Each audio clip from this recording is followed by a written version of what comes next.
اللہ کریم نے قرآن مجید میں فرمایا ہے کہ لَقَدْ مَنَّ اللَّهُ عَلَى الْمُؤْمِنِينَ إِذْ بَعَثَ فِيهِمْ رَسُولًا، فرمایا تحقیق اللہ نے مومنوں پر احسان فرمایا ہے کہ انہیں اپنا رسول عطا فرمایا ہے۔ اس کا صرف ترجمہ کبھی بندے کی سمجھ میں آ جائے نا تو سارا میلاد اس کی سمجھ میں آ جاتا ہے۔ صرف اس آیت کا آسان سادہ ترجمہ اگر سمجھ لیا جائے کہ رب کہتا ہے میں نے احسان کیا تم پر، تمہیں اپنا رسول دے دیا ہے۔ وہ دو عالم کی رحمت ہیں، وہ جہاں چاہتے وہیں رہتے، یہ تو ان کی مہربانی ہے کہ یہ عالم پسند آیا۔ نبی پاک صلی اللہ تعالیٰ علیہ وسلم ہمارے اوپر رب کا سب سے بڑا احسان ہے، اور اللہ تبارک و تعالیٰ نے سسکتی، تڑپتی، بے چین، پریشان، تکلیف میں مبتلا اپنی مخلوق پر رحم فرمایا اور رسول کریم عطا فرمائے۔ نبی پاک صلی اللہ تعالیٰ علیہ وسلم کی تشریف آوری نے ایک ایک ذرے پر احسان کیا، حضور سے ایک ایک نگر، ایک ایک پتا فیضیاب ہوا، لیکن بعض چیزیں ایسی ہیں جنہیں خصوصی طور پر سرکار نے نوازا، بعض معاملات پر خاص کرم نوازی حضور نے فرمائی۔ ایک اہم مسئلہ ہے عقیدے کا مسئلہ۔ جس بندے کا کوئی عقیدہ نہیں نہ ہوتا، کوئی نظریہ نہیں ہوتا، کوئی اس شخص کا خاص مزاج نہیں ہوتا سمجھنے والا، ماننے والا، وہ بندہ بھی بیچارہ کوئی زندگی کا لطف نہیں اٹھا پاتا۔ اس کا کوئی نظریہ ہی نہیں ہے، کوئی سوچ ہی نہیں ہے، کوئی اس کی فکر ہی نہیں ہے اس نے کس طرف جانا ہے۔ عقیدہ نہ ہو بندے کا، یعنی دنیا میں معاذ اللہ کچھ ایسے لوگ پائے جاتے ہیں جو سرے سے اللہ تعالیٰ کوئی نہیں مانتے، زندگی کیسے گزرے گی؟ وہ اپنی توجہات کا قبلہ کسے بنائیں گے؟ اور پھر دنیا میں کچھ لوگ ایسے گزرے جو کئی خداؤں کے قائل، کئی اور پھر اہل عرب کا تو یہ حال کہ 360 بتوں کے سامنے جھکتے۔ مجھے بتائیے جس بندے کو یہی خبر نہ ہو میرا خالق اور مالک کون ہے، جس کو یہی پتہ نہ ہو کہ میرا رزق کہاں سے آتا ہے، میں نے مانگنا کہاں سے ہے، جس سے یہ خبر ہی نہ ہو کہ میری دعاؤں کا رخ کس طرف ہونا چاہیے، اس کی بھی کوئی زندگی ہے؟ نبی پاک علیہ السلام نے سب سے بڑا احسان یہ فرمایا ہے کہ ہمیں عقیدہ توحید سکھایا ہے۔ حضور نے ہمیں ہر جگہ سے چھڑا کے رب کریم کی بارگاہ میں سجدہ کرنے کا حکم دیا ہے۔ عرب کے لوگ جو تھے وہ بڑی بڑی وہم کا شکار تھے، بڑی بڑی اوہام پرستی کا شکار تھے۔ یہ آج کل بھی وہم بہت زیادہ ہے نوجوانوں میں، یعنی کوئی فیصلہ پکا ہے ہی نہیں، کوئی پکی بات ہی نہیں کرتے، یہ کر لوں کہ نہ کروں، اگر آپ کہتے ہیں تو کر لیتا ہوں، ویسے اس میں فلانی کمزوری بھی ہے، اور اگر میں نے نہ کیا تو فلاں مشکل بھی ہے۔ بھئی جس بندے نے قوت فیصلہ ہی نہیں پائی، اس نے ارادہ ہی پکا نہیں کیا کہ اس نے کدھر جانا ہے، تو وہ سفر کیسے کرے گا؟ سفر تو اس بندے کا مکمل ہوتا ہے جو سفر شروع کرتا ہے۔ عرب کے لوگ بھی بڑے بڑے اوہام پرستی کا قائل تھے۔ وہ جب قربانیاں کرتے تھے تو ان کا گوشت لا کے کعبے کی دیواروں کے ساتھ ملا کرتے تھے، یہ قبولیت کی علامت ہے۔ سارے کپڑے اتار کے کعبے کا طواف کرتے تھے، جب احرام باندھ لیتے، حج عمرے کا ارادہ کرتے تو دروازوں سے داخل نہیں ہوتے تھے۔ وہ کہتے تھے کہ دروازے گناہگار ہیں اور ہم چونکہ اب نیک کام کر رہے ہیں لہذا اوپر سے ہو کے آئیں گے۔ رسول کریم علیہ السلام نے انہیں ان سارے وہموں سے، ساری پریشانیوں سے، ان ساری بدشگونیوں سے نکال کے کہا اللہ تمہارا مالک ہے، اللہ تمہارا محافظ ہے، ہوگا وہ جو رب چاہے گا۔ ذرا سی بات پہ سہم جانا، ذرا سی بات پہ ڈر جانا۔ حضور نے لوگوں کو قوت فیصلہ عطا کی، اور اتنی بڑی قوت فیصلہ حضور نے دی کہ کل تک جو فیصلہ کر نہیں نہ پا رہے تھے، آج انہوں نے اس طرح کے فیصلے کیے کہ اپنی ساری کی ساری اولادیں لے کر وہ میدانوں میں کھڑے ہو گئے۔ وہ ڈٹ گئے کہ ہم نے کفر کے مقابلے میں جہاد کرنا ہے۔ انہوں نے طے کر لیا کہ حق کیا ہے، سچ کیا ہے۔ نبی پاک علیہ السلام نے ہمیں عقیدہ توحید دیا اور وہ طے کر کے دیا ہے نبی پاک نے، سجدہ سوائے اللہ کے کسی کو جائز، اگر کوئی عبادت کی نیت سے کرتا ہے تو سجدہ کفر ہے، اور اگر تعظیم کی نیت سے کرتا ہے تو حرام ہے۔ اعلیٰ حضرت بریلوی رحمۃ اللہ علیہ نے 50 کے قریب دلائل کتاب و سنت سے اور 100 سے زیادہ دلائل فقہ اور اصول فقہ سے بیان فرمائے ہیں کہ کسی اور کے لیے تعظیمی سجدہ بھی حرام ہے۔ نبی پاک علیہ السلام تشریف فرما تھے تو کچھ جانوروں نے آ کے حضور کے قدموں پہ سجدہ کیا، پیش نظر ہے وہ نوبہار اور سجدے کو دل ہے بے قرار، روکیے سر کو روکیے یہی تو امتحان ہے۔ کچھ جانوروں نے جب سجدہ کیا تو صحابہ عرض کرنے لگے یا رسول اللہ صلی اللہ تعالیٰ علیہ وسلم ہمارا بھی دل کرتا ہے، تو حضور نے فرمایا بھی سجدہ سوائے رب کے کسی کے لیے جائز نہیں ہے، ہاں اگر جائز ہوتا تو میں خاتون سے کہتا کہ اپنے شوہر کو سجدہ کرے۔ نبی پاک علیہ السلام نے حد بندی کر دی۔ اور پھر دیکھیں یہ جو ہم میلاد مناتے ہیں نا، یہ میلاد اللہ تعالیٰ کی توحید کا بہت بڑا اعلان ہے۔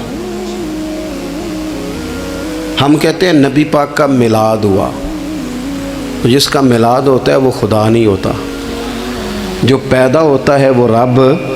جب ہم میلاد منا رہے ہوتے ہیں تو ہم یہ بتا رہے ہوتے ہیں بھئی حضور خدا نہیں، حضور تو 12 ربیع الاول کو پیدا ہوئے، تو جو پیدا ہو رب پیدا، لم یلد ولم یولد، اللہ تبارک و تعالیٰ پیدا نہیں ہوتا، مالک تو ازلی ابدی شانیں رکھتا ہے۔ اس لیے عقیدہ توحید بندے کو مضبوط کر دیتا ہے۔ انسان جب عقیدہ توحید والا ہو جاتا ہے، اور نبی پاک علیہ السلام دنیا میں رب کی طرف بلانے آئے، وداعیا الی اللہ باذنہ وسراجا منیرا، حضور نے لوگوں کو اللہ کی جانب دعوت دی۔ جب انسان توحید والا ہو جاتا ہے تو مضبوط ہو جاتا ہے، وہ کسی سے نہیں ڈرتا، وہ سمجھتا ہے ہونا تو وہ ہے جو میرا رب چاہے گا، مجھے پریشان ہونے کی ضرورت کیا ہے۔ پھر اس کا بھروسہ بھی اللہ تعالیٰ پر، اس کی امیدیں بھی اللہ رسول سے، اس کی توجہات کا قبلہ بھی سارا ادھر ہی۔ تو حضور نے لوگوں کو عقیدہ دیا، مضبوط کیا۔ رسول پاک صلی اللہ تعالیٰ علیہ وسلم نے ذہنوں کو پختگی عطا فرمائی۔ تو سب سے بنیادی چیز حضور کا جو احسان ہے وہ عقیدہ ہے۔ پھر بعض خاص طبقات پر حضور نے خاص احسان کیا۔ آج بھی پوری دنیا میں ڈنڈورا پیٹا جاتا ہے عورتوں کے حقوق کا، پوری دنیا کے اندر، اور بعض لوگ عورتوں کو بڑا دھوکہ دیتے ہیں، کہتے ہیں تمہیں حق نہیں ملتے لہٰذا تم سڑکوں پہ آ جاؤ، معاذ اللہ تمہیں حق نہیں ملتے لہٰذا تم معاذ اللہ بازاروں کی رونق بن جاؤ۔ عورتوں کو بڑا پریشان کیا جاتا ہے حقوق کے تعلق سے۔ نبی پاک علیہ السلام کی آمد سے پہلے کوئی خاتون کے ساتھ سلوک اچھا نہیں کیا جاتا تھا، اس کا کوئی جائیداد میں حصہ نہیں تھا۔ عورت کا خامد اگر فوت ہو جاتا تو وہ اپنے سسرال کے خاندان کی پراپرٹی بن جاتی معاذ اللہ، اور جس کے مرضی چاہے سپرد کر دیتے۔ ہندوستان کے بعض علاقوں میں ایسی کبھی رسمیں بھی پائی جاتی تھی کہ بعض عورتیں اپنے خامد کے ساتھ جل جانا مناسب سمجھتی تھی کہ بعد میں کوئی زندگی تو ہوگی نہیں، اور بیوہ خاتون اور طلاق یافتہ خاتون، اس کے بارے میں تو لوگوں کا خیال تھا کہ شاید یہ خاتون بالکل سوسائٹی اور سماج کا حصہ ہی نہیں ہونی چاہیے۔ قربان جائیں، یہ اعزاز میرے نبی پاک نے دیا ہے۔ حضور نے پہلی شادی ہی اس خاتون سے کی ہے جن کا پہلے بھی نکاح ہو چکا تھا، اور خاتون کو حضور نے حقوق دیے، جائیداد میں حصہ دیا۔ کہا جو بیٹیوں کی بہنوں کی پرورش کر کے آئے گا اور اچھی پرورش کر کے انہیں روانہ کر دے گا، جس طرح میری 2 انگلیاں جڑی ہوئی ہیں میرے ساتھ جڑ کے جنت میں جائے گا۔ اور ایک روایت میں فرمایا کہ جب کسی کے ہاں بیٹی پیدا ہوتی ہے نا تو اللہ فرشتوں کو بھیجتا ہے، اور وہ اس کے گرد کھڑے ہو جاتے ہیں اور گھر والوں کو سلام کہتے ہیں، اور کہتے ہیں یہ ضعیفہ ایک ضعیفہ سے پیدا ہوئی ہے، یہ کمزور یعنی صنف کے لحاظ سے کمزور نازک بچی ایک نازک ماں سے پیدا ہوئی ہے۔ فرشتے کہتے ہیں جو اس کی پرورش کرے گا نا اللہ قیامت تک اس کی مدد کرے گا، اس کی ہمیشہ مدد ہوتی رہے گی۔ اور نبی پاک صلی اللہ تعالیٰ علیہ وسلم کی خدمت میں آ کے جب خواتین نے کہا تو نا یا رسول اللہ ہمارے تو دین دنیا کے معاملات میں مردوں کے تعلق سے کمزوری ہے، کئی دن تو ہم ویسے نماز نہیں پڑھ سکتی مہینے میں، کئی دن تو ہم ویسے عبادات کے قریب نہیں جا سکتی، جہاد پہ ہم نہیں جاتی، گواہی ہماری مردوں کے برابر نہیں، تو یا رسول اللہ صلی اللہ علیہ وسلم ہمارا بھی کوئی اعزاز ہے؟ تو حضور نے فرمایا جب کوئی خاتون حاملہ ہوتی ہے نا تو اللہ اسے اتنا ہی ثواب دیتا ہے جتنا جہاد کرنے والے کو ثواب دیتا ہے، اور جب بچہ پیدا ہوتا ہے تو اللہ تعالیٰ اسے شہادت کا درجہ عطا کرتا ہے، اور جب وہ بچوں کو دودھ پلاتی ہے تو رب اسے غلام آزاد کرنے کا ثواب عطا کرتا ہے۔ ایک دفعہ نا نبی پاک صلی اللہ تعالیٰ علیہ وسلم کی خدمت عالی مرتبت میں حضرت عائشہ صدیقہ رضی اللہ تعالیٰ عنہ نے ایک واقعہ عرض کی حضور آج میرے ساتھ عجیب معاملہ ہوا، میں گھر میں اکیلی تھی تو ایک خاتون 2 بیٹیوں سمیت آئی، اس نے کہا کہ میں بھی بھوکی ہوں، میری بیٹیاں بھی پریشان ہیں، کھانا نہیں کھایا۔ سیدہ پاک کہتی ہیں یا رسول اللہ میرے پاس بھی 3 کھجوریں تھیں گھر میں پڑی، یہ 2 جہاں کے شاہ ہیں پر پاس کچھ رکھتے نہیں، اور 2 جہاں کی نعمتیں ہیں ان کے خالی ہاتھ میں۔ فرماتی ہیں وہ 3 کھجوریں میں نے ان 3 ماں بیٹیوں کو دے دی، ماں نے پہلے ایک کھجور دونوں بیٹیوں کو دی، پھر بچیاں وہ کھجور کھا کے ماں کی طرف دیکھنے لگی تو جو کھجور ماں کے پاس تھی اماں نے اس کے بھی 2 حصے کر کے بیٹیوں میں بانٹ دیے۔ حضرت عائشہ عرض کرنے لگی یا رسول اللہ میں نے یہ بڑا نرالا رنگ دیکھا ہے، ماں کا اپنے بچوں سے پیار کا انداز۔ تو حضور نے کیا فرمایا؟ نبی پاک علیہ الصلوۃ والسلام فرمانے لگے سن پھر اللہ تعالیٰ نے اس عورت پر جنت کو واجب کر دیا ہے، فرمایا اللہ نے اسے جہنم سے دور کر دیا جو بیٹیوں کے معاملے میں آزمایا گیا، اور جس نے پھر ان کے ساتھ اچھا سلوک کیا۔ اپنا حضور کا عمل یہ تھا کہ حضور کی بڑی صاحبزادی سیدہ زینب رضی اللہ تعالیٰ عنہ یہ حضور کی سب سے بڑی صاحبزادی ہیں، یہ بخاری میں آپ کو ملے گا کہ ان کی بیٹی جناب امامہ بنت زینب چھوٹی سی عمر تھی، تو جب حضور نماز کے لیے آتے تھے تو نواسی کو اٹھا کے ساتھ لے آتے تھے، اور وہ حضور نماز پڑھتے تھے تو وہ نبی پاک کے کندھوں پہ کھیلتی تھی۔ حضور نے عملاً بیٹیوں سے پیار کرنا سکھایا، بیٹیوں سے محبت کریں، بیٹیوں سے پیار کریں۔ بیٹیاں بڑی خیرخواہ ہوتی ہیں، بیٹیاں ماں باپ کی بڑی وفادار ہوتی ہیں، بیٹیاں بڑا خاص تعلق رکھتی ہیں۔ جوانوں آپ سے بھی کہوں گا بہنوں کی طرف توجہ رکھیں، جو کسی کی بہن آپ کے گھر ہے اس کا بھی خاص احساس کریں، وہ بھی کسی کی بہن ہے، لیکن اپنی بہن کے ساتھ بھی خاص نسبت کا تعلق قائم رکھیں، رشتوں میں اعتدال ہونا چاہیے۔ اس صنف کو نبی پاک علیہ السلام نے خاص کر کے نوازا ہے، اور ہمارا بھی ان کے ساتھ خاص رشتہ ہونا چاہیے۔ اسی طرح کا معاملہ یتیموں کے ساتھ ہے، کمزوروں کے ساتھ ہے۔ دیکھو آج نا ہمارے ہاں کمزوروں، غریبوں، مسکینوں، یتیموں کی مدد تو کی جاتی ہے، لیکن انہیں لوگ اپنے ماحول کا حصہ نہیں بناتے۔ یعنی کبھی گئے تو غریبوں میں آٹا بانٹ آئے، کبھی گئے تو غریبوں میں جا کے کپڑے تقسیم کر آئے، کبھی گئے تو غرباء کو کچھ وقتی طور پر کچھ ضروریات زندگی دے دیں، کبھی عیدیاں بانٹ دیں، کبھی سیلاب زدگان میں چلے گئے۔ غرباء کو کچھ نہ کچھ صدقات تو دے دیے جاتے ہیں، ان پر کچھ خیرات تو کر دیا جاتا ہے، لیکن انہیں سوسائٹی کا ماحول کا حصہ نہیں بنایا جاتا۔ ایسا نہیں ہوتا کہ ان غرباء کے بچوں کو اٹھا کے بڑے شہروں میں لایا جائے، ان کی تعلیم کا خیال کیا جائے، انہیں اپنے ماحول میں رکھا جائے، ان کی بہترین پرورش کا بندوبست کیا جائے۔ کائنات میں بڑے لوگوں نے کام کیا ویلفیئر کا، بڑے لوگوں نے غریبوں کے ساتھ تعاون کیا، بڑے لوگوں نے محبت کی، سب قابل تعریف ہے، لیکن ہم نے یہ کیا کہ ان کی امداد تو کی، لیکن ان کی محرومیوں کا ازالہ نہیں کیا۔ اور وہ امداد لے رہے تھے تو ان کی پچھلی نسل بھی امداد لے رہی تھی، یہ نسل بھی امداد لے رہی، اور خدا نہ کرے کہ اگلی نسل کو بھی امداد لینا پڑے۔ میرے نبی پاک صلی اللہ تعالیٰ علیہ وسلم کا انداز کچھ اس طرح کا ہے کہ امام بہقی نے لکھا ہے، حضرت بشیر بن عقبہ رضی اللہ تعالیٰ عنہ کہتے ہیں میرے والد انتقال کر گئے تھے، اور میں ایک جگہ پہ بیٹھ کر رو رہا تھا کہ نبی پاک صلی اللہ تعالیٰ علیہ وسلم میرے قریب سے گزرے، کیوں روتے ہو؟ یا رسول اللہ میرے والد کا انتقال ہو گیا، میری والدہ رخصت ہو گئی۔ تو یہ ہمیں حضور نے سبق دیا ہے، یہ یتیموں غریبوں کا خیال رکھنے کا یہ بھی ایک نقطہ، یہ بھی انداز ہے۔ کائنات کا بڑے سے بڑا درد دل رکھنے والا بندہ یہاں تک نہیں جا سکتا جو میرے رسول کریم نے بیان فرمایا۔ کہتے ہیں نبی پاک علیہ السلام فرمانے لگے، بشیر بن عقبہ کیا تو اس بات پر راضی نہیں کہ میں تیرا باپ ہوں اور عائشہ تیری ماں ہو؟ آنا تجھے ہم شامل کر لیں اپنے گھرانے میں، آ جانا، مکمل تیرے معاملات کا خیال کیا جائے، تو آ جا۔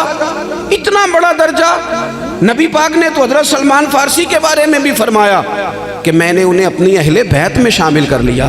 رسول اللہ صلی اللہ تعالیٰ علیہ وسلم غرباء کے لیے، مساکین کے لیے، یتیموں کے لیے، ناداروں کے لیے جو خاص احسان بن کے آئے، وہ یہ والا لہجہ نہیں کہ ہم مطمئن ہو گئے کہ ٹھیک ہے ہم گئے تو تھے، اتنے پیکٹ بانٹ تو آئے، اتنا کچھ ہم نے دے تو دیا، فلانا کام کر تو لیا، اور ویسے وہ بھی کب تک کیا؟ جب تک خبریں تیز تھیں۔ ہمارے ملک میں سیلاب آیا، میڈیا نے خبر دی، شور ہوا، لوگوں نے بڑی کوشش کی، الحمدللہ بڑے اچھے جذبات کا اظہار کیا، ڈھیر سارے لوگ وہاں گئے۔ میں آپ سے پوچھتا ہوں کہ کیا سیلاب زدگان سارے اپنے اپنے گھروں میں چلے گئے؟ ان کے گھر بن گئے، لیکن ہمارے جذبے کیوں ٹھنڈے ہو گئے؟ اس لیے کہ خبریں ٹھنڈی ہو گئی۔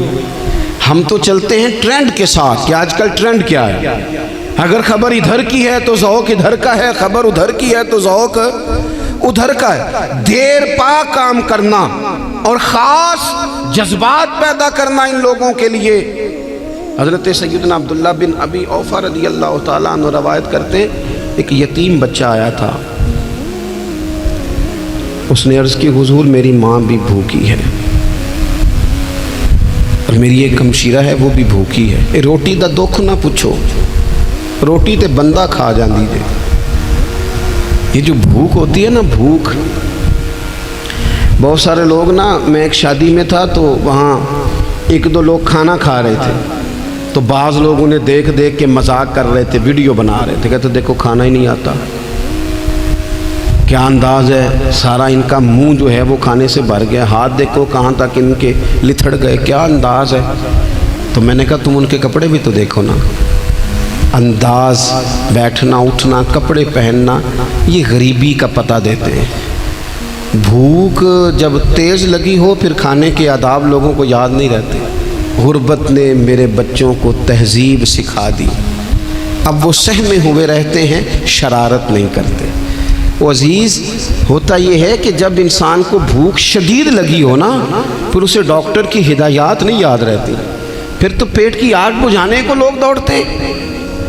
تو کہتے اس بچے نے آ کے عرض کی، یا رسول اللہ صلی اللہ تعالی علیہ وسلم ماں بھی بھوکی ہے، بہن بھی بھوکی ہے۔ حضور نے نا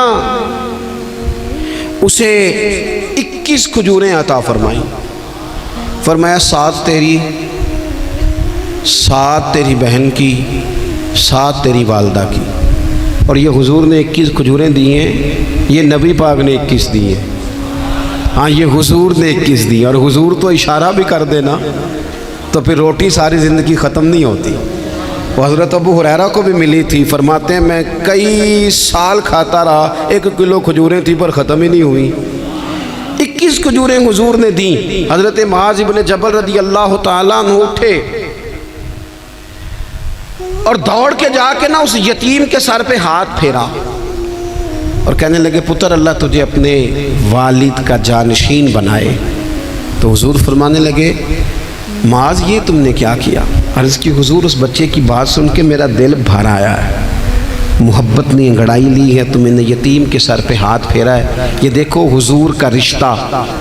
نبی کریم فرمانے لگے سن پھر جس نے کسی یتیم کے سر پر محبت سے ہاتھ ہی پھیر دیا نا، تو اللہ ہر بال کے بدلے اسے ایک نیکی بھی عطا کرے گا، ایک گناہ بھی معاف کرے گا، اور ایک درجہ بھی بلند فرمائے گا۔ چلو ہاتھ ہی پھیر دیا، تو نے کچھ تو کیا یتیم کے ساتھ، تیرا کوئی تو اس سے رشتہ ہوا۔ اور تیسرا طبقہ ہے غلاموں کا، مسکینوں کا، غریبوں کا۔ میں اور آپ اس ملک میں رہتے ہیں جہاں کچھ لوگوں کو کھانا بھی نہیں وقت پہ ملتا، اور کچھ لوگ 5 لاکھ روپیہ گاڑی کا اس لیے اضافی دے دیتے ہیں کہ مجھے ذرا نا نیو ماڈل جلدی چاہیے۔ یعنی ایک طرف ملک کی حالت یہ ہے کہ بعض لوگوں کے پاس پیسے نہیں ہیں کہ بچوں کی فیس بھر سکیں، لیکن دوسری طرف حال یہ ہے کہ نئے ماڈل کا موبائل اگر مارکیٹ میں آتا ہے تو وہ ختم ہو جاتا ہے، ملتا ہی نہیں، وہ شارٹ ہو جاتا ہے۔ کچھ لوگوں نے اس طرح کیا ہے کہ انہوں نے یہ سمجھا ہے کہ دولت شاید موج کرنے کے لیے ہمیں دی گئی ہے، ہم طرح طرح کے کھانے کھائیں، طرح طرح سے چیزیں اوڑیں، طرح طرح کے معاملات کریں۔ انہوں نے یہ طے کر لیا ہے۔ اس کا نقصان کیا ہوا ہے؟ اس کا نقصان یہ ہوا ہے کہ کچھ لوگ غربت کی سطح سے نیچے آ گئے ہیں بیچارے۔ نبی پاک کا جو احسان ان غریب لوگوں پر ہے، حضور علیہ السلام کے پاس نا حضرت عبداللہ ابن عمر روایت کرتے ہیں اور طبرانی میں موجود ہے، حضور کے پاس نا 10 دینار تھے۔ ہمارے پاس بھی پیسے ہوتے ہیں نا، لیکن وہ کچھ ہوتے ہیں ہمارے کھانا کھانے کے لیے، کچھ ہوتے ہیں آئس کریم کھانے کے لیے، کچھ اس لیے ہوتے ہیں کہ آج میری مرضی دا نہیں پکا، لہٰذا میں نے، ہمارے ایک دوست ہیں وہ کہتے ہیں کہ آج کل یہ ماحول بن گیا ہے کہ بچے اگر کہتے ہیں نا کھانا میری مرضی کا نہیں، تو اماں کہتی ہے جا تو برگر کھا لے۔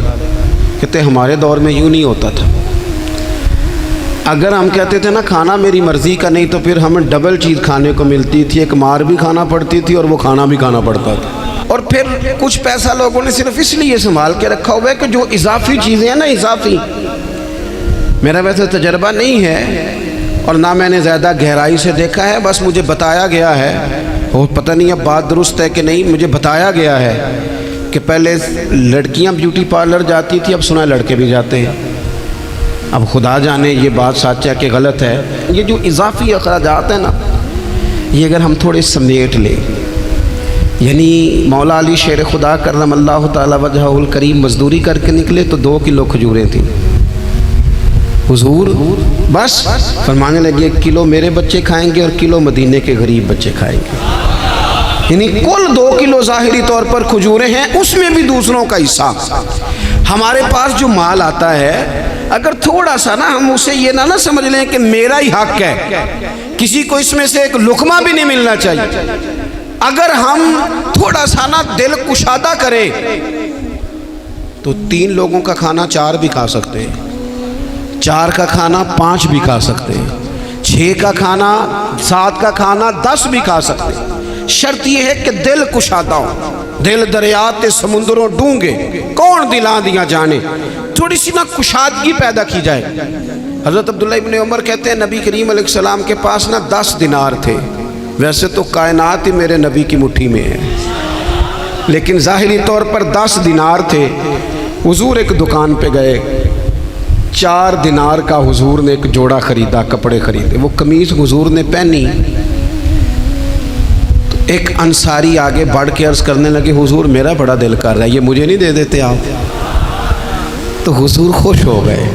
یہ میرے محبوب کا دروازہ ہے کہ جب کوئی مانگتا ہے تو حضور خوش ہو جاتے ہیں۔ نبی کریم سے مانگا اس شخص نے تو حضور خوش ہو گئے، اور محبوب نے وہ کرتا، وہ کپڑے اتار کے اس انصاری کو عطا کر دیے، اور 4 دینار کے اور خرید لیے، باقی بچے 2 دینار۔ نبی کریم وہ لے کے نکلے، رخصت ہوئے گھر جانے کے لیے، تو رستے میں خاتون کو روتے ہوئے دیکھا، حضور رک گئے، فرمایا کیوں رو رہی ہو؟ عرض کرنے لگی یا رسول اللہ صلی اللہ تعالی علیہ وسلم میں فلاں آدمی کی کنیز ہوں، نوکرانی ہوں، اس نے آٹا لینے بھیجا تھا 2 دینار کا، وہ 2 دینار گم ہو گئے، حضور نے 2 دینار اسے عطا کر دیے، وہ دیے تو پھر رو رہی تھی، فرمایا اب کیوں روتی ہو؟ کہنے لگی یا رسول اللہ ڈرتی ہوں دیر بڑی ہو گئی یا مار ہی نہ پڑے۔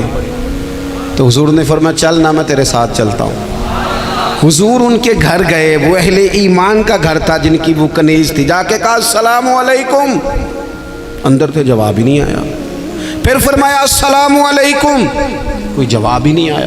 محبوب کا طریقہ مبارکہ تھا 3 دفعہ دستک، پھر واپسی، تیسری دفعہ کہا السلام علیکم تو وہ سارے بول پڑے وعلیکم السلام یا رسول اللہ۔